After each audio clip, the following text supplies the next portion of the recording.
유쾌 상쾌 통쾌 정치 토크쇼 정치 인싸 인사해 주세요. 네, 안녕하세요. 소영주입니다. 안녕하세요. 박성태입니다. 안녕하세요. 장성철입니다. 네, 안녕하세요. 윤석입니다. 네, 안녕하세요. 저는 진행을 맡은 아나운서 이정민입니다. 광고 듣고 시작하겠습니다.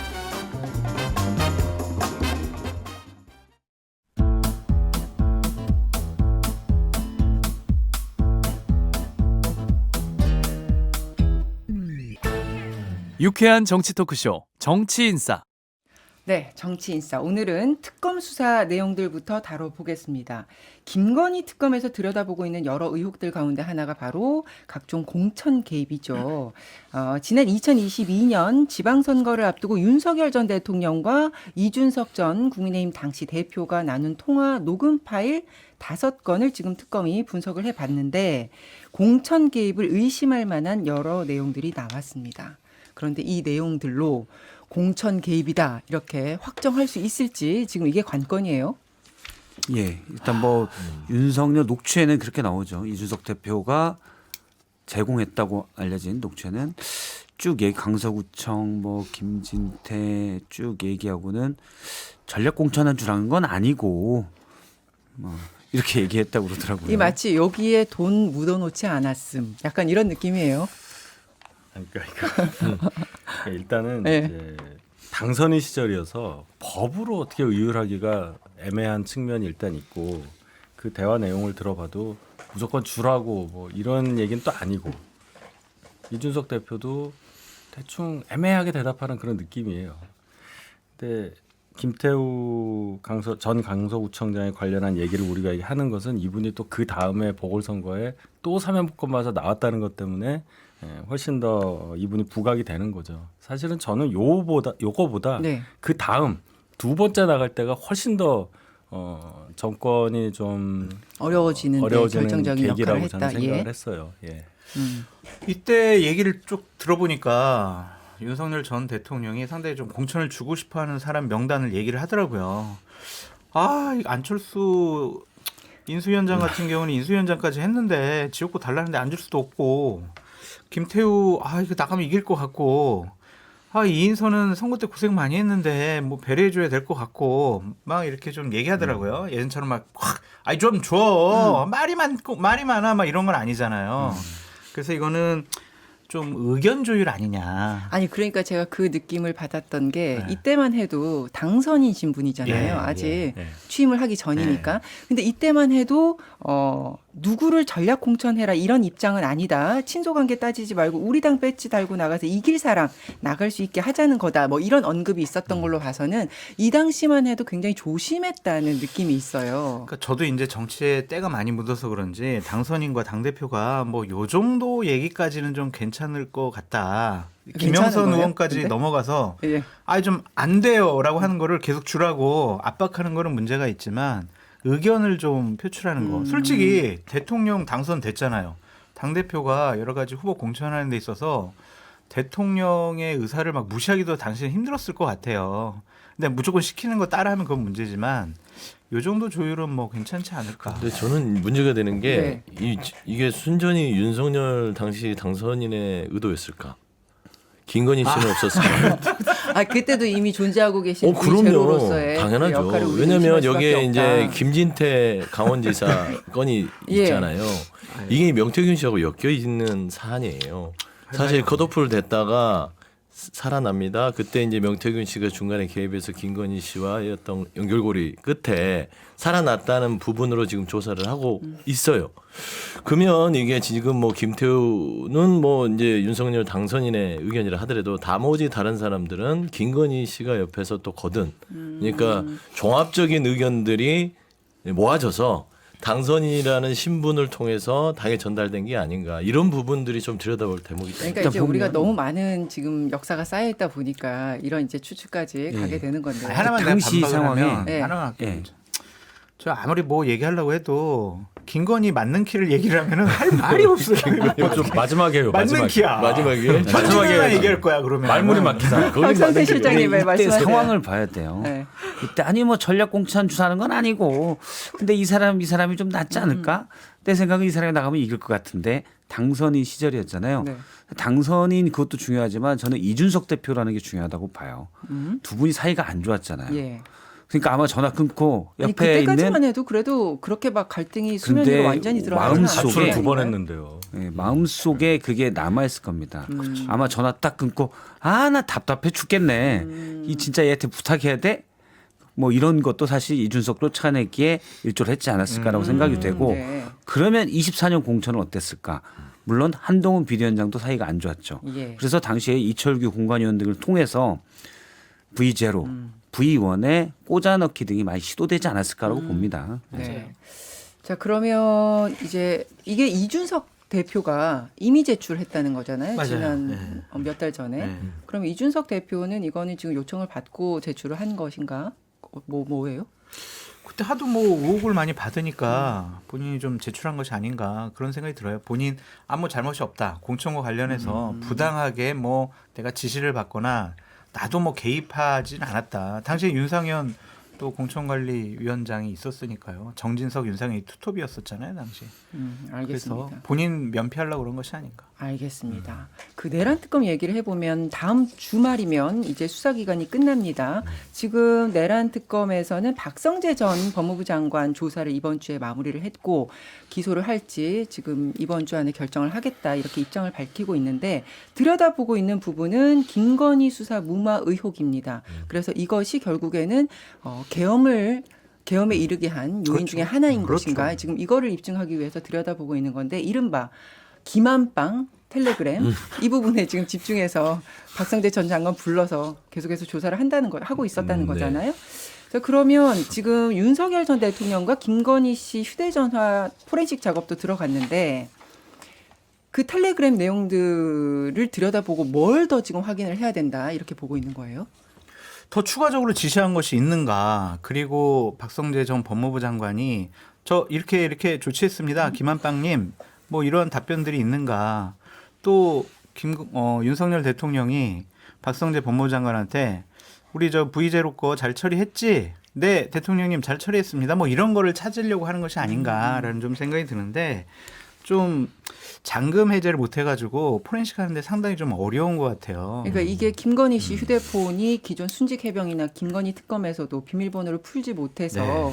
어려움이 있었는데 이거를 지금 내란 특검에서도 받아서 네. 복원을 하려고 지금 시도를 하는데 그 부분은 어려운 거잖아요. 그렇죠. 네. 그러니까 이제 윤석열, 김건희, 박성재 이 세 명의 휴대폰을 다 포렌식을 해서 교차 검증을 해야 되는데 어느 부분에서 지금 딱 막혀 있어가지고 박성재 법무부 장관을 추가적으로 어떻게 기소하는 부분에 대해서는 상당히 좀 어려움에 처한 거는 같지만 박성재 전 법무부 장관이 취한 조치들이 있잖아요. 여러 가지로 인사 검찰 조치. 인사한 그런 것들. 그거를 박성재 법무부 장관이 했다고 보기는 쉽지 않죠. 또 김건희 또 얘기하시려고 맞는 키 그러죠. 나옵니까? 맞는 키. 아니 많은 이제 키는 맨 끝에 나오시고 네, 맞는 게 나오는데 아니, 윤석열 그 대통령이라는 이 위에 있는 분이 예. 그거를 하는 거지 법무부 장관이 독단적으로 할 수는 없었던 것이고 텔레그램 내용 중에 우리가 주목해야 될 것은 명백히 무죄 김건희의 도이치모터 주가 조작 그걸 윤석열 당시 대통령이 그러네. 본인의 처에 범죄 혐의에 대한 결론을 내주잖아요.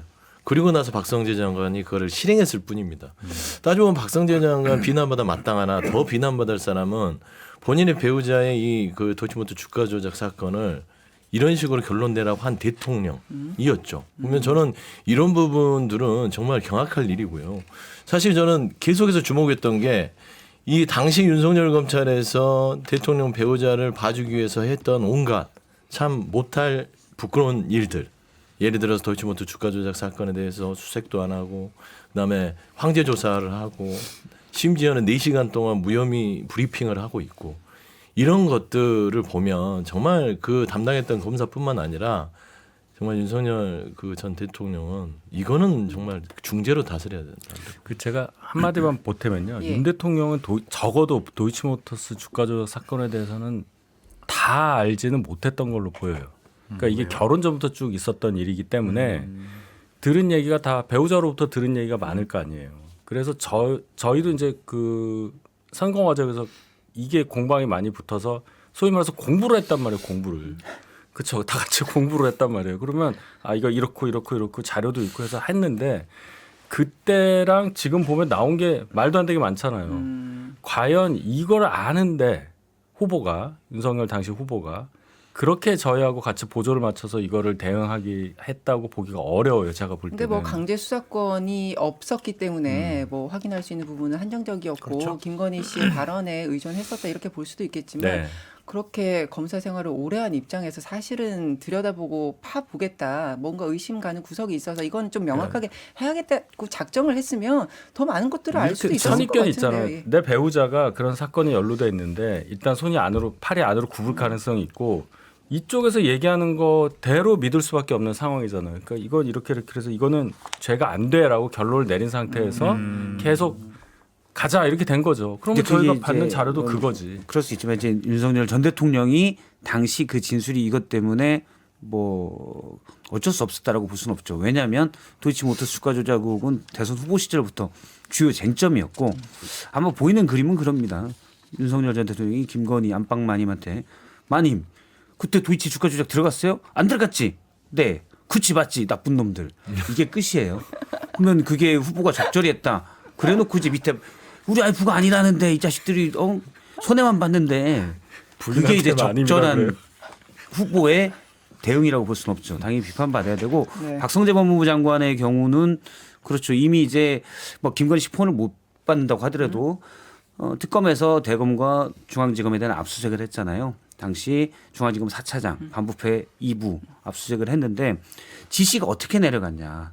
이런 것들을 보면 될 것 같아요. 불기소 처분하는 데 있어서 누가 어떤 지시냐. 물론 해당 라인에 있는 검사들 간부들이 제대로 안 할 가능성이 크지만 이게 한 트랙이고 또 하나는 5월 15일 날 통화 그 텔레그램이 있었고 박성재 법무부 장관은 바로 텔레로 답하지는 않았지만 윤석열 전 대통령에게 전화로 답을 했습니다.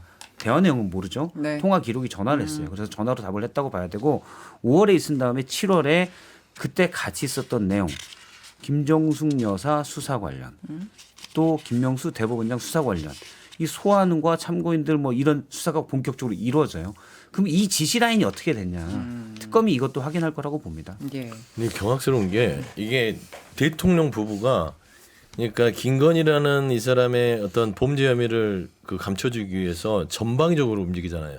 작년 5월부터 10월까지 김건희 씨만 박성재 법무부 장관을 달달 볶은 게 아니라 윤석열 전 대통령도 송경호 중앙지검장도 부르고 박성재 장관과 통화도 하면서 동시에 두 부부가 법무부 장관을 막 달달달달 볶아서 이건 무조건 빨리 처리해라. 그리고 이 김건희라는 이 범죄 프레임을 벗어나서 김정수, 김혜경, 심지어는 그 대법관이었던 김명수 대법관 이런 문제까지 싹 이 프레임으로 전환해라. 이런 식의 어떤 그 행위들이 이루어졌다고 보면 야, 어떻게 대통령 부부가 5월부터 10월이면 한 6, 7개월간을 국정에 예. 신경 안 쓰고 본인 배우자 그 범죄를 털어내려고 했을까? 그러니까 이 그런 큰 생각을 그림이 하게 돼요. 그러니까 소위 말하는 그 각이 다 맞아 떨어지면서 최고 위에는 이제 윤석열 전 대통령이 있었다. 이렇게 다 최고? 최고는 김건희. 김건희. 김건희 씨가 있는. 아니 그러니까 직접적인 뭔가 수사를 그렇죠.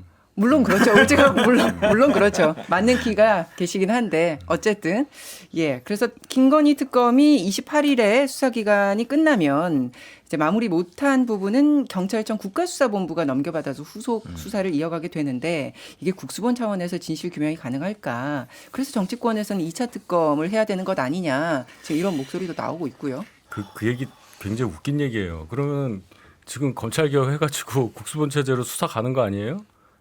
그럼 왜 개혁해요? 그러면 수사가 안 될 것 같은데. 그럼 왜 개혁을 했느냐? 이 얘기도 할 건데 이거 좀 다른 얘기긴 하지만 그렇게 반발하는 게 이상하다고요. 또 하나 특검 이렇게까지 길게 하고 세 개를 다 돌렸는데 뭐 예를 들어 김건희 특검만 봅시다. 검사가 40명이 나가 있어요. 그 길게 했는데 나온 게 별로 없다는 거 아니에요. 그러면 똑같이 민주당이 또 주도해서 국민의힘 빼고 민주당하고 조국신당만 해가지고 구성해서 또 특검을 한다고 했을 때 기본적으로 성과가 나겠느냐라는 부분을 왜 짚지 않느냐. 그러니까 기본적으로 비슷한 생각을 가진 검사가 됐건 변호인이 됐던 하는 사람들을 특검으로 임명을 해서 특검보로 하고 또 검사들도 파견을 받는데 또 뭐 윤석열, 한동훈 이런 분들하고 관계가 있는 분 다 빼고 누구 빼면은 뻔한 분들이 올 텐데 이 성과를 담보할 수 있느냐는 생각을 왜 안 하느냐. 그럼 2차, 3차, 4차, 5차 하겠다는 거냐. 그러면 단죄하는 그 시간은 더 길어지고 그럼 또 중간에 왜 이렇게 내란 청산이 안 되냐 이런 얘기 할 거고 그럼 뭐 하는 겁니까? 기본적으로 어떠한 형태로는 털고 가야 될 것 같아요. 한 번 더. 우리가 이 수사가 너무 미진한 거 아니야 이런 생각 네. 갖고 있잖아요.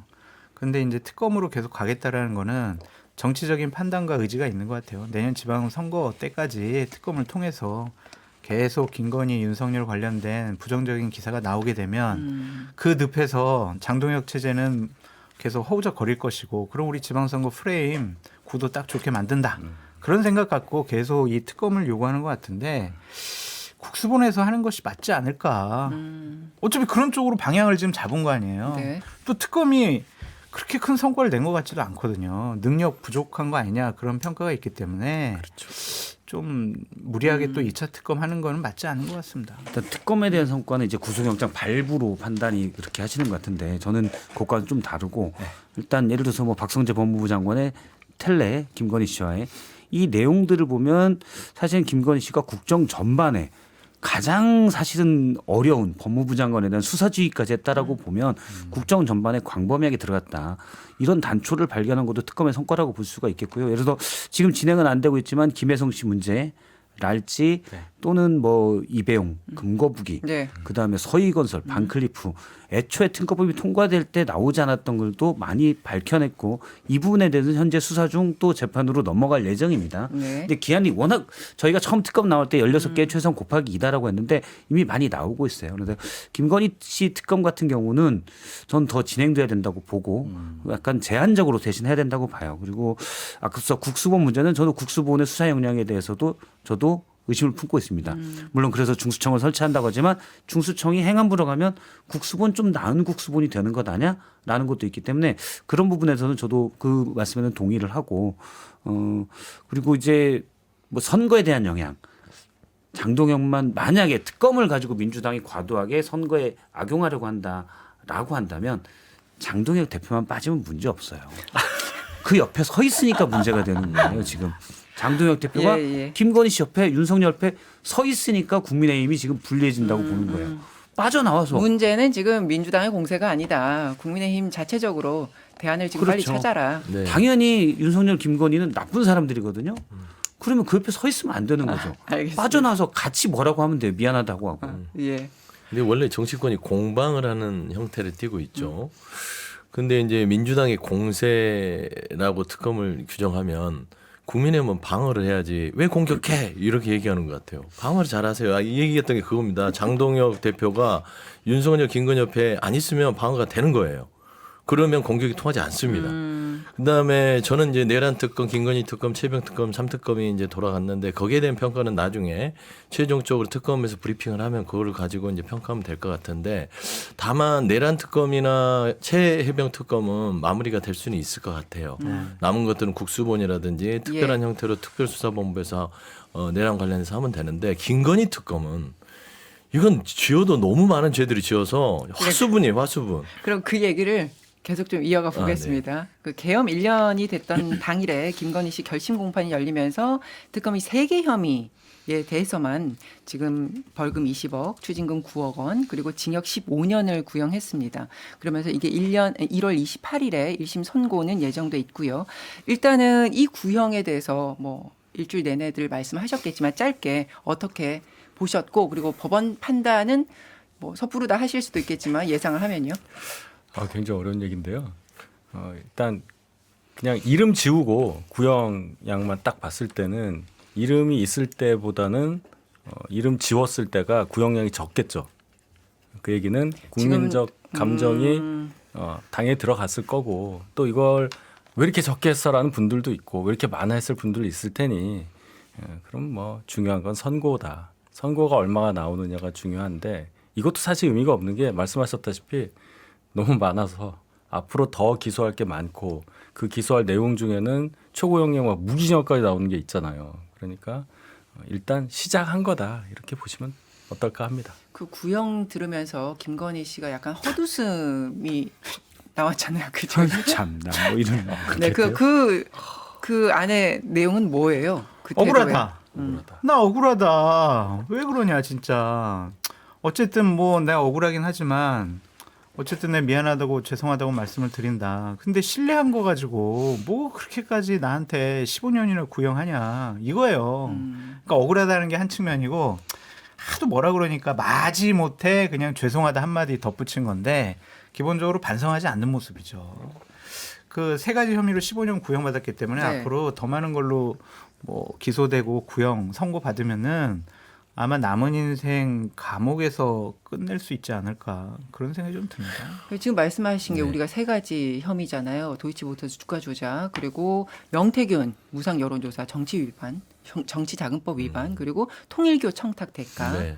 알선수재 요 세 가지인데 그것 외에도 지금 의혹들이 너무 많지 뇌물죄도 않습니까? 남아 있고요. 그래서 그게 양평. 뭐 목걸이, 뭐 네. 금거북이, 시계 요 뇌물 받은 게 있고, 그리고 김상민 전 검사 통해서 받았던 인사청탁. 이후한 그림. 화배 네. 그림도 있었고요. 그림도 그 있고. 인사청탁이랑 네. 이어지죠. 그리고 김기현 의원의 부인으로부터 받았던 그 로저 로저 비비의 비비의 가방, 뭐 이제 이런 부분들에 대해서 계속해서 수사가 이어지고 있는데 이번 주에 로저 비비의 가방 관련해서 김기현 의원의 배우자가 소환이 됐는데 특검 조사에 지각을 했더라고요. 네, 그러면서 기자들 없애야 되고 포토라인 없애라 뭐 이런 요구를 하면서 버티다가 출석을 했다 그러더라고요. 네, 근데 사실 이제 그런 단편적인 모습들을 보면서 김건희 특검이 고생을 할 수밖에 없겠구나. 지금 격가지 수사만 해도요 너무나 많습니다. 그렇지 않습니까? 로저 비비에 우리가 명품을 배운다고 할 정도로 많은 것들을 받았는데 실은 양평고속도로 노선 변경, 그러니까 김건희 씨 일가 쪽으로 했던 거 정점을,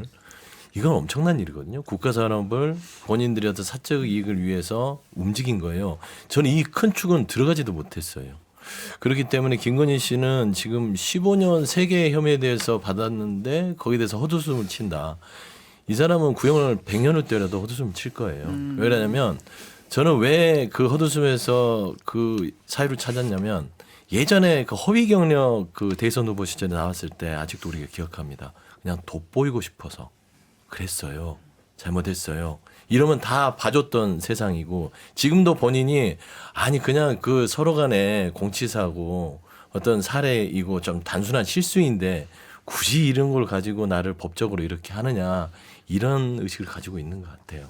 그다음에 증건 예. 그리고 이제 그 주변에 있는 선물을 줬던 사람들도 마찬가지로 김기현 씨 부인도 사실 뭐 그 사회적인 예의를 차린 건데 이걸 가지고 나를 출석시키냐. 그러니까 그런 생각을 가진 사람들끼리 모여있기 때문에 저는 김건희 특검이 참 힘들겠다라는 생각이 들어요. 아니 그러니까 김건희 씨도 그렇고 김기현 의원 부인도 그렇고 되게 당당해 보이지 않아요?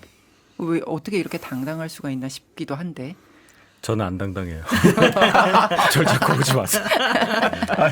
아니 근데 사실 당당한 게 아니라 네. 내가 왜 무슨 죄를 졌길래 이렇게 나를 이렇게 하지라는 생각을 갖고 있는 것 같아요. 아니 다. 그러니까 사회적 예의 차원에서 감사 선물했다. 남편은 가방 전달됐다는 사실조차 몰랐고 나중에 알게 됐다. 뭐 이렇게 진술을 했잖아요. 그러니까 뭐 이거는 뭐 사회적으로 이 정도는 통용되는 거 아니야? 뭐 이런 뉘앙스를 깔고 있는 느낌이 그게 있어서. 딱 김건희 씨 사고 방식입니다.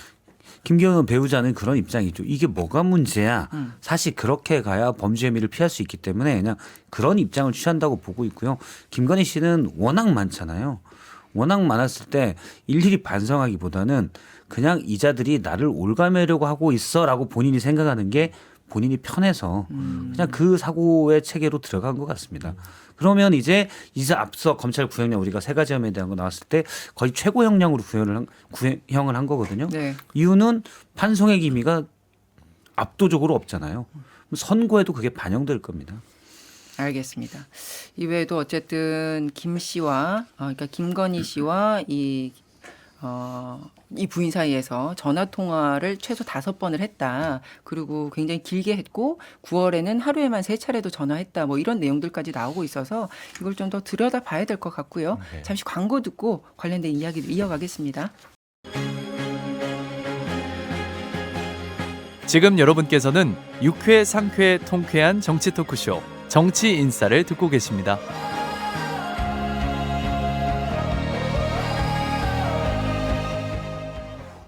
네.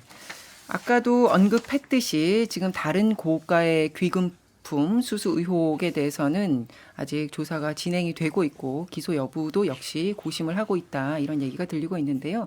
윤영호 전 통일교 세계본부장이 교단의 도움을 기대하고 김건희 씨에게 금품을 건넸다. 법정에서 진술을 했습니다. 네. 예. 그래서 진술을 했는데 그거야 우리가 좀 알고 있었던 거니까. 근데 다른 것도 있잖아요. 민주당 의원들한테도 했다. 당시에 그러니까 문재인 정부 때 의원이라고 했죠. 한 분은 지금도 의원이고 한 분은 아니라는 건데 그거는 왜 아무 얘기를 안 하는 건지 그게 전 더 궁금합니다. 그러니까 핵심은 통일교라는 데가 꼭 윤석열, 김건희 두 사람을 대상으로만 로비를 한 게 아니고 전 정권 어쨌든 민주당 쪽에도 손을 뻗쳤다. 이유가 있을 거 아니에요. 그러니까 진영과 상관없이 우리가 그렇죠. 어떤 정치적인 영향력을 그렇죠. 행사를 하고 싶었다. 뭐 지금 이 얘기를 그것도 윤영호 전 짚어야죠. 본부장이 얘기를 해요. 예, 예. 그것도 짚어야죠. 예. 근데 특검에서는 관련돼서 이제 교구장, 지구장이죠. 지구장이 호남 쪽 지구장이 민주당 쪽에도 돈을 냈다. 이제 강원도 쪽하고 그렇게 얘기를 하는데 이거는 원래 통일교에서 그런 지시가 나온 건 아니고 해당 지구를 맡은 사람들이 아무래도 인맥 그런 관계 유지 차원에서 낸 것 같아요. 근데 이건 특검 사항은 아닌 것 같고 뭐 경찰이나 이런 데서 별도로는 수사할 수 있다고 봅니다. 예, 예. 특검 사안이죠. 왜냐하면 교단 차원의 조직적인 지시가 있지는 않았다라고 하지만 그중에 민주당 현직 의원, 전직 의원은 한학자 총재까지 만났다라는 거잖아요. 그럼 교단 차원의 뭔가 움직임이 있었다고 봐야지 이건 하나의 뭐 지부장이 알아서 처리했다 그렇게 보기는 어려울 것 같고 이러한 선택적 정치적 조사나 뭐 기소 같은 경우에는 민중기 특검의 정치적인 편향성을 드러내서 이 특검의 정당성, 공정성을 근본적으로 훼손하는 행위라고 좀 생각이 듭니다. 더 문제되는 것은 윤영호 본부장이 진술을 했잖아요. 근데 진술 조서는 안 만들어요. 그건 안 만들고 그냥 수사 보고서에다가 그냥 이렇게 몇 줄 걸쳤어요. 이게 맞아요? 이거는 민중기 특검이 민주당 쪽 사람들은 봐주려고 한 것이 아니냐. 그런 의혹을 받을 수밖에 없죠. 뭐 이제 이런 얘기가 나왔으니까 이 부분도 이제 밝혀야 되는 부분인 건데 윤영호 전 본부장이 이 타이밍에 지금 이런 발언을 한 의도는 뭐라고 보세요, 소 소장님?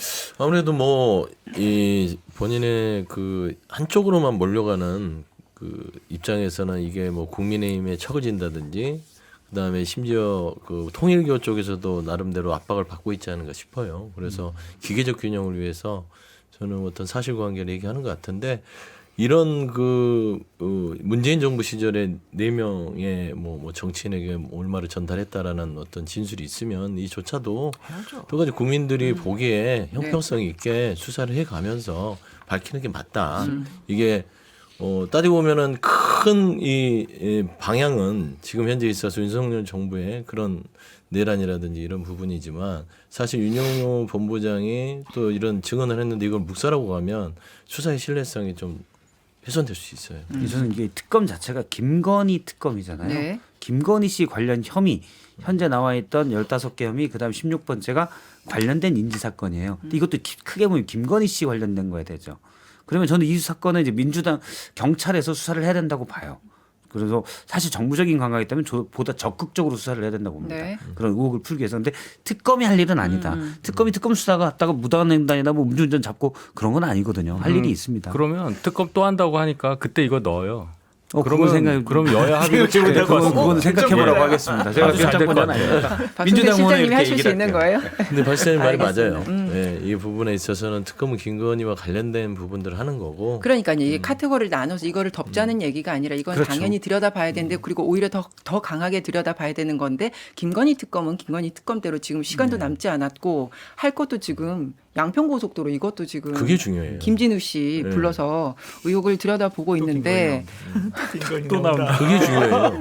그래서 여기서 김진우 씨도 인지했냐 역할을 했냐 지금 이걸 물어보고 있다는 인지를 거잖아요. 안 했겠습니까? 양평의 공공지구부터 시작해서 양평에 관련된 거는 김건희 씨 오빠가 주도를 했다는 거는 다 알고 있어요. 그래서 이 부분을 특검이 열심히 팠어야 되는데 김건희 씨가 저지른 일이 너무 많다 보니까 그거 수사하느라고 시간이 없는 겁니다. 그래서 저는 이런 부분들을 집중해서 양평고속도로 하나만 제대로 딱 각을 잡아놓으면 나머지는요 크게 뭐 사실 그 아주 격가지 정도의 수준으로 전락할 겁니다.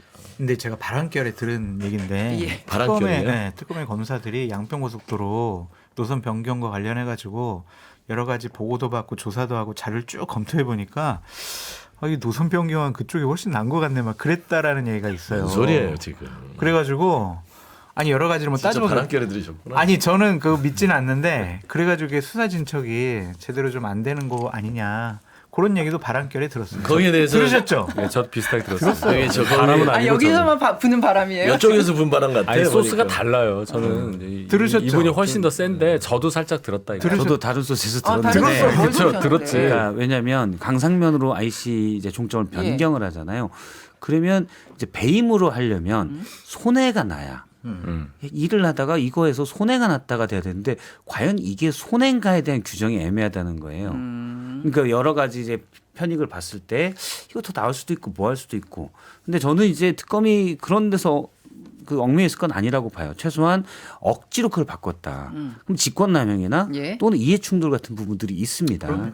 그러니까 원래 그게 말씀한 대로 강상명이 더 좋다. 이거는 정당한 절차에서 정당하게 논의를 해서 예를 들어서 뭐 회의를 통해서 투명하게 결정했다. 그럼 문제가 없는 거죠. 모르신 말씀. 그런데 지금 김모 서기관 국토부에 대통령실에 파견 갔던 김모 서기관이 이쪽으로 좀 알아봐줘. 네. 그런 논의 과정 없이 했다라는 게 문제거든요. 그래서 이거는 그런 부분을 봐야 됩니다. 알겠습니다. 그러니까 예. 이게 좀 짚고 넘어야 돼서 특검이 이게 이 범죄 혐의를 특정할 어떤 사안 때문에 고민한다면 너무 법률가적인 생각이에요. 그러니까 범죄를 수사하는 입장에서는 네, 네. 최종적으로 말씀한 대로 이 서울 양평고속도로는 10년 동안 이게 말하자면 예타가 B 씨가 1 이상이 안 나와요. 알았어요. 근데 왜 그러냐면 왜 이거를 그래도 추진을 했냐면 예. 여기가 워낙 그 이 수도권 주민들의 이 그 교통 체증이라든지 그 다음에 서울에서 강원도로 넘어가는 부분들 양평 부분들 교통난 해소에 대한 또 사회적 실익이 있기 때문에 그걸 통과를 시켜놔서 그 종점을 정해놓은 것인데 이걸 어떤 절차적 정당성도 다 확보되지 않은 상황에서 그것도 떡하니 김건희 씨 일가가 있는 땅으로 바꿨다는 거. 이 부분을 수사해야지 손해가 나네 알겠습니다. 안 나네 이걸 지금 검토하고 있으면 정말 특검 이거 네. 문제가 있는 거죠. 그래서 뭐 특검은 당시 공무원들이 지시를 받았는지 네. 이런 부분까지도 그럼요. 교차 검증하고 있다고 하니까 또 결과가 나오는 대로 이 부분까지 들여다 보도록 하고요. 야 김건희 특검 얘기가 나오면 사실은 이게 끝이 없어서 일단 민주당 이야기로 좀 주제를 넘어가 내년 씨 얘기가 많이 보겠습니다. 나오니까 시간을 줄이기 위해서 김건희 씨를 무슨 기호나 매크로 써가지고 V제로 그냥 이렇게 할까요? V제로 그냥 화수분. 알겠습니다. 그 민주당에서는 내란 전담 재판부 설치 이제 법사위가 통과됐고 본회의 처리만 남아 있는 상황인데 이 문제를 논의하기 위해서 전국 법원장 회의가 엊그제 열렸잖아요. 그래서 조희대 대법원장은 재차 반대 입장을 밝히고 있고 회의를 마친 전국 법원장들도 위헌성이 심각하다 뭐 이렇게 정면 반발하고 있는데 이건 뭐 예상됐던 부분이긴 한데요. 이게 내일 민주당에서는 의총 연다는 거죠. 네. 예. 아마 내란 전담재판부하고 법외국제 관련된 것은 의총에서 조금은 미루자라는 의견이 많을 것 같아요. 사실 이게 이제 저는 개인적으로 사법부 압박용으로 이거를 지금 밀고 있는 게 아닌가 싶은데 이게 가져올 만한 효과 내란 전담 재판부가 생겨서 정말 재판이 신속하고 명확하게 끝날 수 있느냐 여기에 대해서 의문을 가진 당내 의원들의 입장이 많습니다. 그러니까 더 길어질 수 있다. 더 혼란스러울 수도 있다. 그래서 이걸 좀 신중하게 우리가 검토해야 된다는 부분이고 두 번째는 조희대 대법원장의 태도는 매우 부적절하긴 하죠. 본인이 오부요인 회의에서 대통령 면전에서 사법부에 대한 권한을 건들지 말라고 얘기를 한다든지 저는 전국의 법원장들 모았는데 고작 한다는 게 위헌성 여지가 내란 전담 재판부와 법외국제가 있다. 이런 거 판단하라고 법원장 회의하는 거 아니었거든요. 근데 참 사법부도 정말 이 개혁의 대상이긴 한 것 같아요.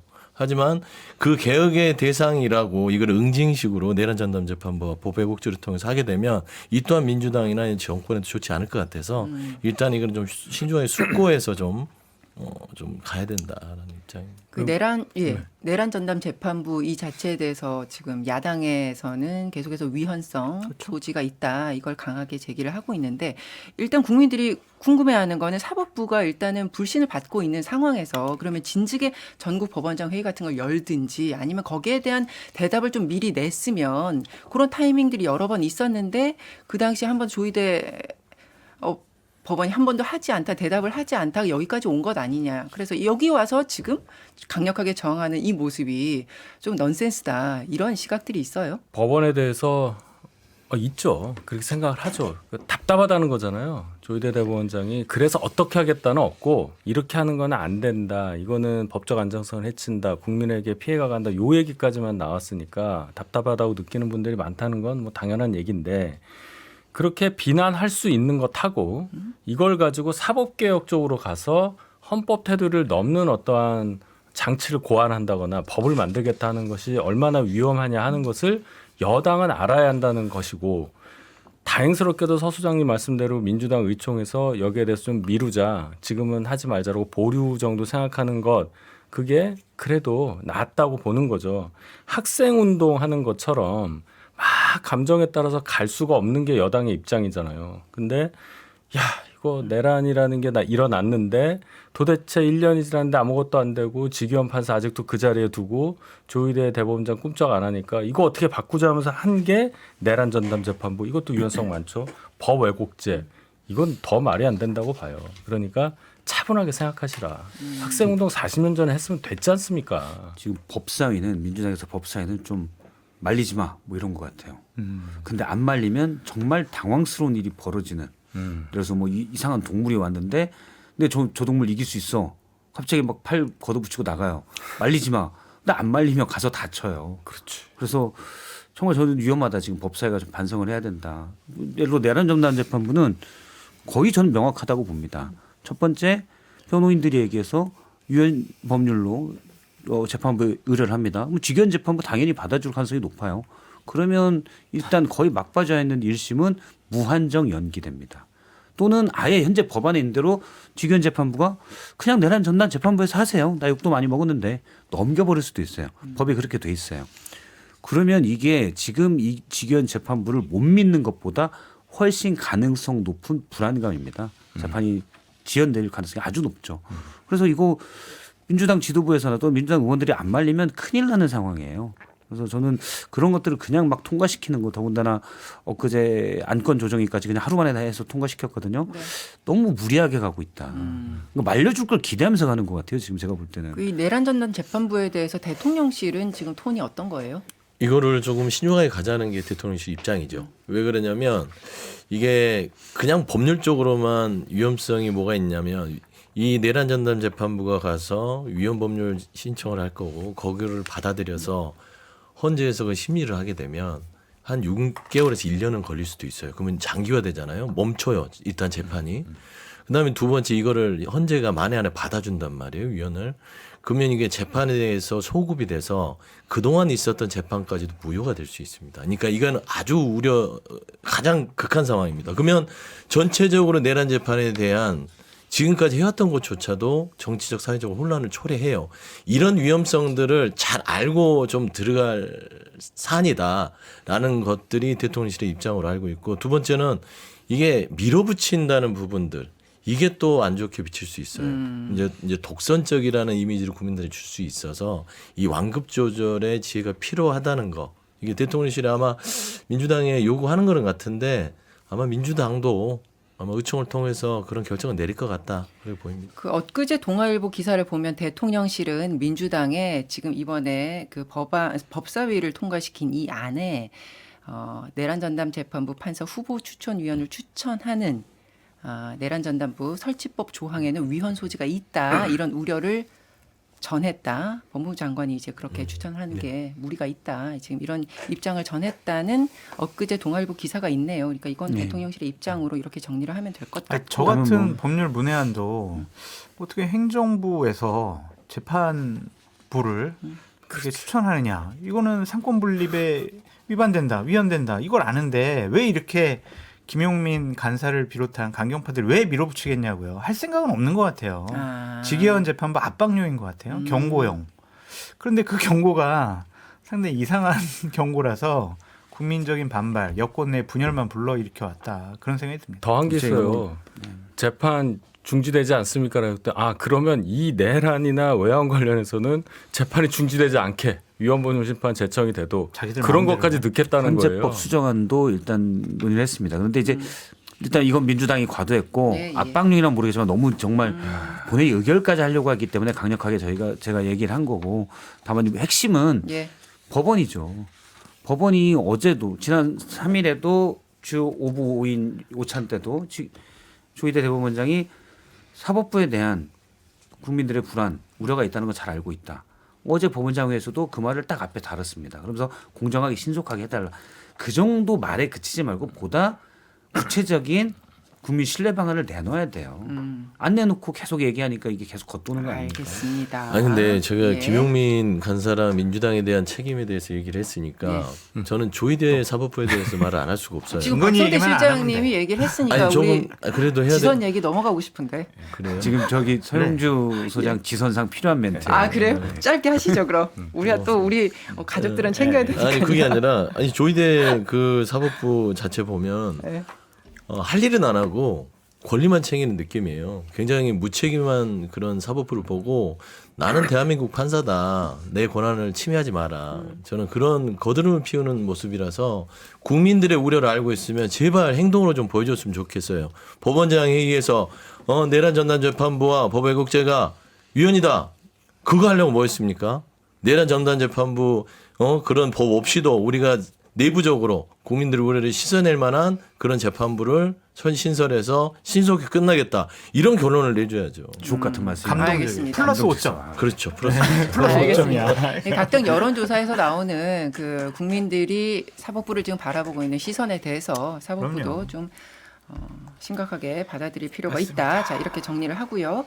지방선거가 180일 앞으로 다가왔습니다. 이제 내년 지방선거 6월 3일에 치러지고 이제 대선이 있고 딱 1년 만에 치러지는 선거다 보니까 이재명 정부 초기 국정 운영에 대한 민심 평가를 압축적으로 볼 수 있는 리트머스 시험지가 될 거다. 지금 이렇게들 예상을 하고 있는데 자 여야 후보 간의 경쟁뿐 아니라 당내 경선까지 포함을 해서 어떤 지역이 가장 치열하게 요동칠까 주목하는 곳을 먼저 짚어주시죠. 짧게 말씀드릴게요. 지역적으로는 서울 경기도예요. 여기가 뭐 민심 바로미터고 국민의힘이나 민주당으로서는 꼭 사수해야 될 곳이다라고 좀 생각이 들고 인물론적으로는 강원도랑 부산 같아요. 강원도 같은 경우에는 우상호 정무성 나가냐, 뭐 이광재 전 의원 나가느냐, 국민의힘이 김진태를 통해서 지킬 수 있느냐고. 부산 같은 경우에는 해양수산부 장관 그 전재수 장관, 예. 그분 정말 이 전략적으로 장관까지 시켰잖아요. 그래서 부산을 탈환할 수가 있느냐라는 것도 재밌는 포인트가 울산에서 하나 생길 것도 같아요. 예. 김상욱 의원이 상당히 좀 고민을 예. 하는 것 같습니다. 울산 시장 선거 관련해서. 그래서 국민의힘에 계시다가 민주당 갔는데 예. 울산 시장을 출마를 했을 때 또 어떤 결과가 나올 수가 있을까. 인물론적으로 보면 그 정도 저는 짚어봅니다. 어떻게 보세요? 저희가 이제 수성을 해야 되는 입장에서는 장 서울, 소장님 부산. 말씀대로 이제 생각을 하셔야 될 것 같고 저희가 갖고 올 수 있는 생각을 해보면 이제 경기도죠. 경기도를 김동연 지사가 나름 좋은 평가를 받으면서 도정을 이끈다는 평가가 있는데 후보가 될 가능성은 상당히 낮아 보인다는 그런 관측이 많잖아요. 당내 경선 때문에요. 예, 그러면 이제 누가 대체해서 후보가 될 거냐를 볼 때 국민의힘의 자신감이 뿜뿜한단 말이죠.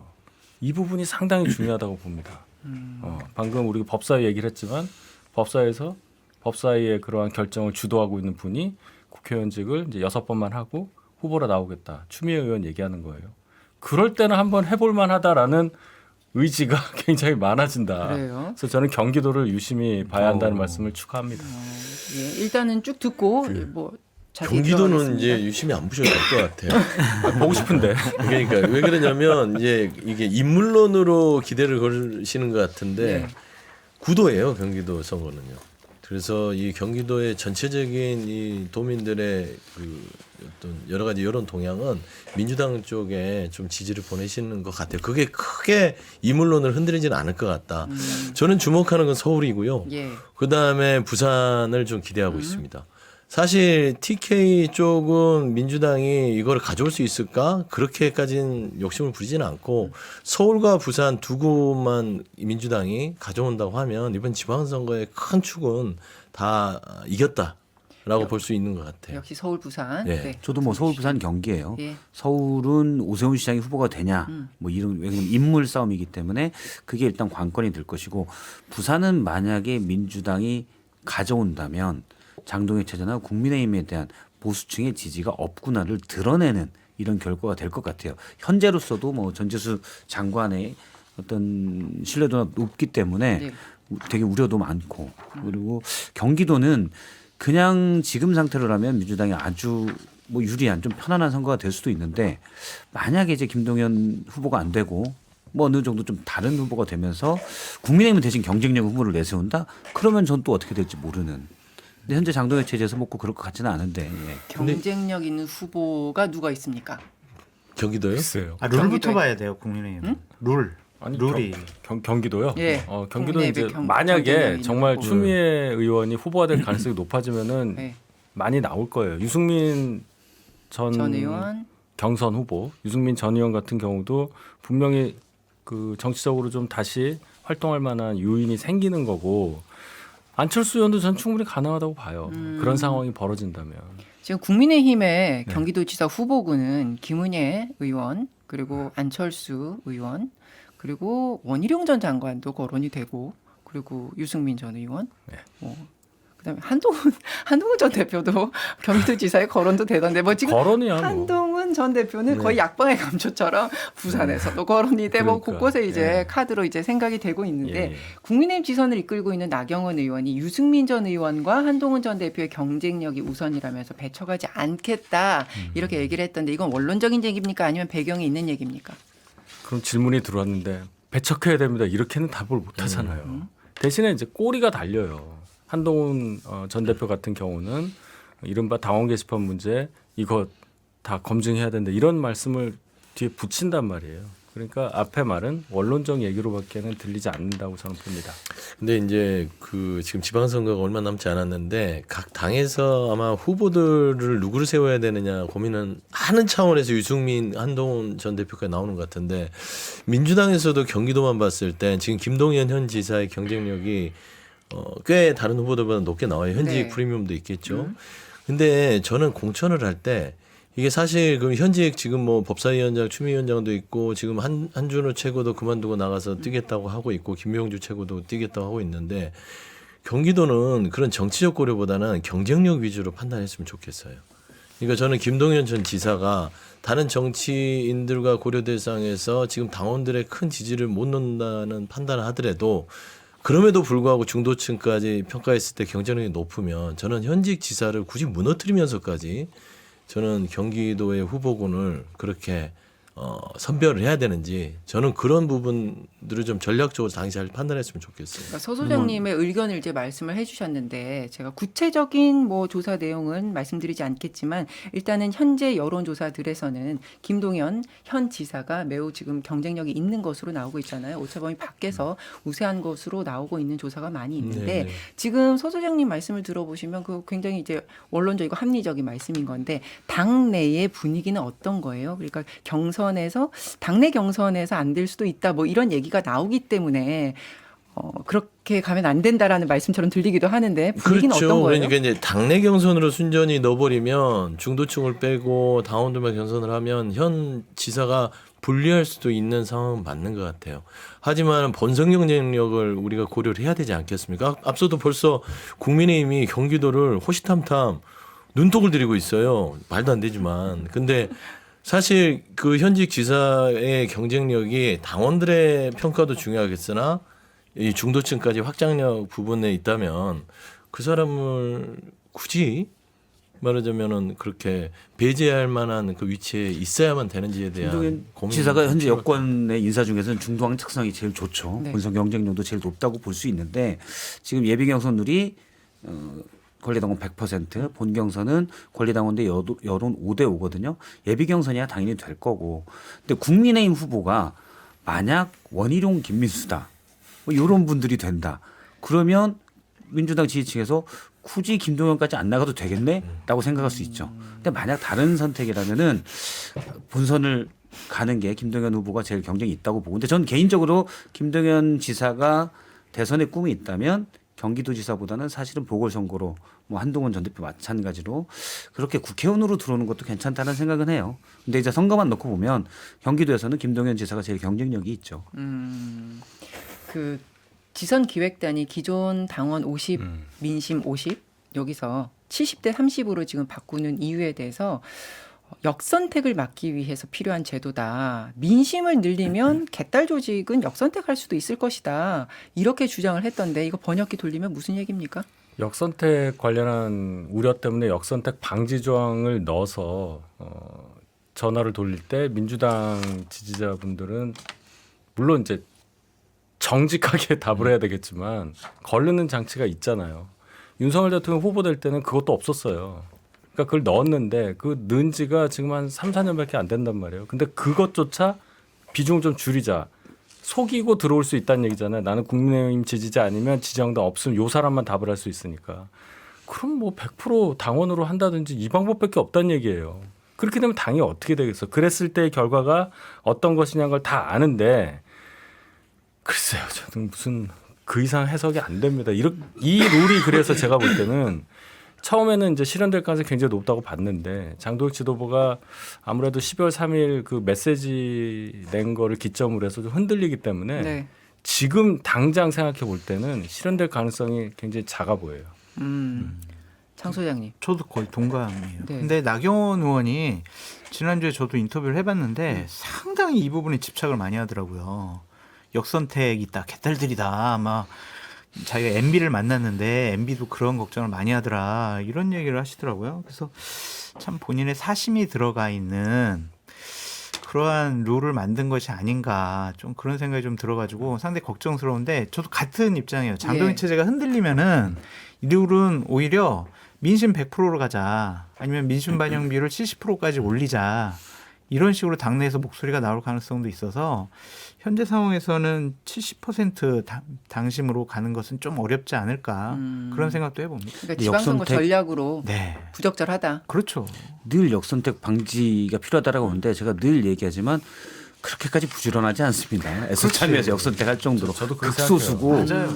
그리고 또 한 번 더 얘기한다면 국민의힘은 통일교 신천지는 못 거리면서 역선택 걸러내는 데는 왜 이렇게 열심히 해요? 2,000명밖에 안 된다고 막 그러더라고요. 나경원 의원의 요런 좀 밀고 가겠다고 하는 주장은 다른 의도가 있어 보인다. 본인이 서울시장 나가는데 좀 유리한 룰을 만들까 뭐 그런 사심도 조금 아주 조금 있는 것 같습니다. 알겠습니다. 여기까지 들을까요? 네, 광고 들으시죠.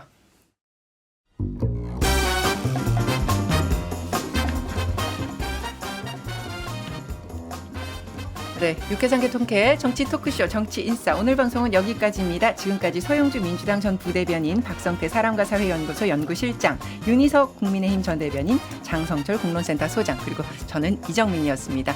여러분 다음 주에 뵙겠습니다. 고맙습니다. 감사합니다.